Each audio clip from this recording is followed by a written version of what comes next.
इकडे लक्ष द्या बघा. आता गुप्ताने काय केलं, सगळे चौकोन मोजले, 15 गुणिले 15. पण बघा तुम्ही सगळा खाली गुणाकार मांडला. तर असा गुणाकार मांडण्याची आपल्याला गरज आहे का? नाही. बघा तुमचे वर्गपाठ आहेत 30 पर्यंत सगळ्या मुलांचे वर्गपाठ आहेत, बरोबर की नाही? वर्गपाठ असताना आपल्याला गुणाकार करण्याची गरज नाही. वर्ग म्हणजेच काय, त्या संख्येने पुन्हा त्या संख्येला गुणणे म्हणजेच वर्ग. मग 15चा वर्ग किती आहे?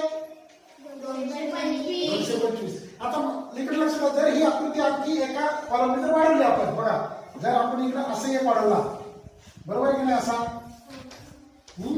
आणि खालच्या बाजूला पण आपण एक वाढवला.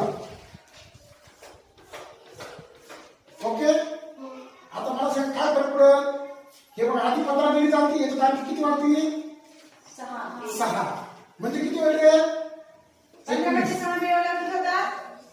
21. आणि खाली पण आपण 6 मिळवल्याचं म्हणजे किती होतील? 21. मग मला सांग याचा गुणाकार कधी करायचा आपल्याला? 21 चा वर्ग किती रे? 441. किती?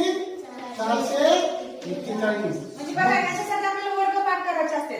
म्हणजे आता ही स्कॉलरशिप मध्ये तुम्हाला प्रश्न आला हो की नाही, मग आपण इथे टाइम वाचतो की नाही, हा पूर्ण गुणाकार करत बसायची गरज आहे का आपल्याला तिथे?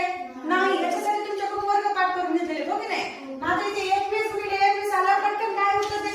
441. 15 गुणिले 15 आला, त्याचा वर्ग म्हणजे 225. समजतंय का? म्हणजे अशी आयडिया वापरायच्या, डोकं लावायचं थोडं. जसा प्रश्न आहे तसं फक्त वाचायचं, पोपटपंची करायची का? नाही. तर ह्या आयडिया अशा प्रकारे वापरायच्या. मग याच्यासाठी आपण वर्गपाठ केलेले असते.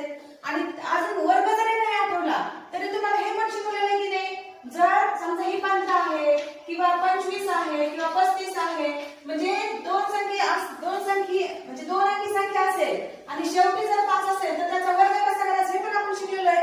मग अशा ट्रिक्स ज्या शिकतो आपण त्या पटकन तुम्हाला तिथे आठवल्या पाहिजेत आणि त्यातून त्याचा वापर तिथे परीक्षेमध्ये करता आला पाहिजे. समजलं? तुम्हाला असा कधीही प्रश्न येणार नाही की 25 चा वर्ग किती, असा प्रश्न तुम्हाला कधीही विचारला जाणार नाही कोणत्याच परीक्षेत. मग त्या वर्गाचा किंवा घन त्रिकोणी संख्या वगैरे वाचतो ना आपण, त्याचा उपयोग कशासाठी होतो?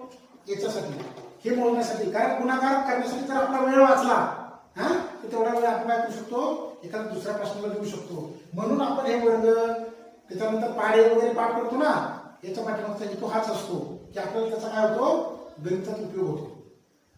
मग आता हे किती पण आणखी बॉक्स आला असा तरी आपण त्याचे चौकोन चौरस काढू शकतो की नाही? चौकोन आणि चौरस दोन्ही कन्सेप्ट आपल्या आता क्लिअर झालेला आहे. त्याच्यानंतर हा प्रश्न चुकू द्यायचा नाही. घरी गेल्याच्या नंतर काय करायचं, आता आपण इथे 6 बॉक्स काढलेले हो की नाही, मग असेच बॉक्स वाढवायचे, अजून 10 पर्यंत लिहायचे. 6 घ्यायचे, 7 घ्यायचे, पुन्हा 8 घ्यायचे,